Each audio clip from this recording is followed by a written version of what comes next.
Iran और Israel के बीच तनाव तब और गहरा गया था जब ईरान के नातांज परमाणु संयंत्र में एक दुर्घटना हुई थी और पूरी तरह से संयंत्र में ब्लैकआउट हो गया था और सेंट्रीफ्यूज तक बिजली की आपूर्ति रुक गई थी।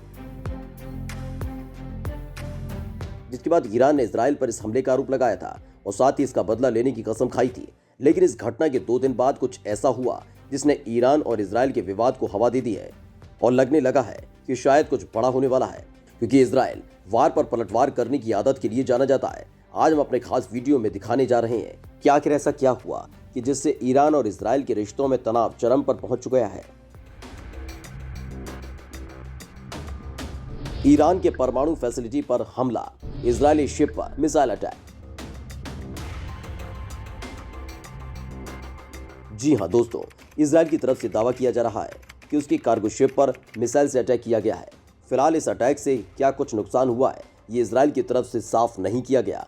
इजराइल की कार्गो शिप पर तब हमला हुआ जब शिप अमीरीती बंदरगाह पर था, जिसके बाद हड़कंप मच गया।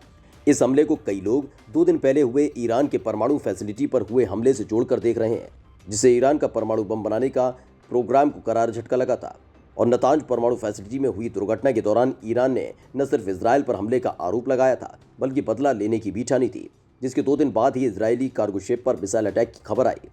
ईरान की सरकारी मीडिया तस्नीम ने दावा किया कि मंगलवार को संयुक्त अरब अमीरात की तट के करीब इजराइल के जहाज को निशाना बनाया गया। इस हमले में जहाज को कितना नुकसान पहुंचा है, इसे लेकर अभी तक कोई भी रिपोर्ट नहीं आई। इससे पहले भी इजराइल के कई कार्गो शिप्स को इस इलाके में निशाना बनाया जा चुका है। दरअसल ईरान के तस्नीम न्यूज़ एजेंसी ने ट्वीट किया कि फुजैरा के अमीरीती बंदरगाह पर इजरायली जहाज को निशाना बनाया गया।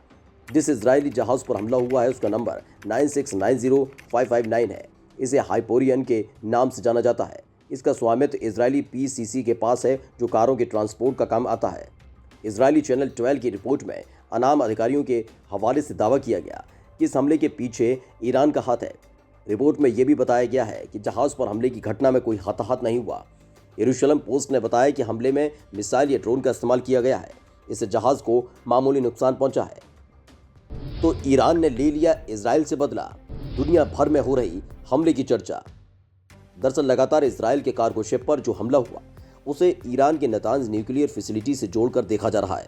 जब ईरान बेहद सुरक्षित तरीके से परमाणु संवर्धन के काम में जुटा हुआ था, वहीं दूसरी तरफ लगातार इजराइल किसी भी कीमत पर ईरान को परमाणु बम संपन्न न होने की ठाने बैठा है। ईरान के रविवार को नातांज न्यूक्लियर फैसिलिटी पर हुए धमाके को लेकर सीधे सीधे इजराइल पर आरोप लगाया गया था।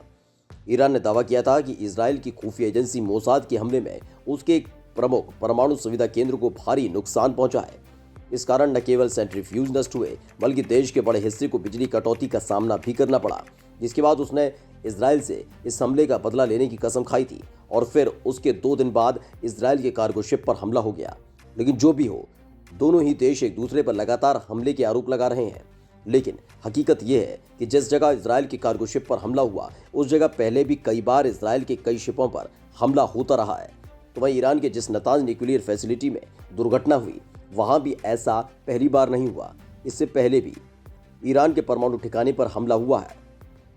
पिछले साल जुलाई में ईरान ने नातांज के परमाणु फैसिलिटी पर हमले के लिए इजराइल को दोषी ठहराया था। पिछले ही साल ईरान के शीर्ष परमाणु वैज्ञानिक डॉक्टर मोहसिन फखरीजादेह की हत्या कर दी गई थी, जिसका आरोप इजराइल पर लगा था। 2018 में ईरान के परमाणु कार्यक्रम के दस्तावेज चोरी कर इजराइल पहुंचाने के पीछे भी मोसाद का हाथ बताया जाता है।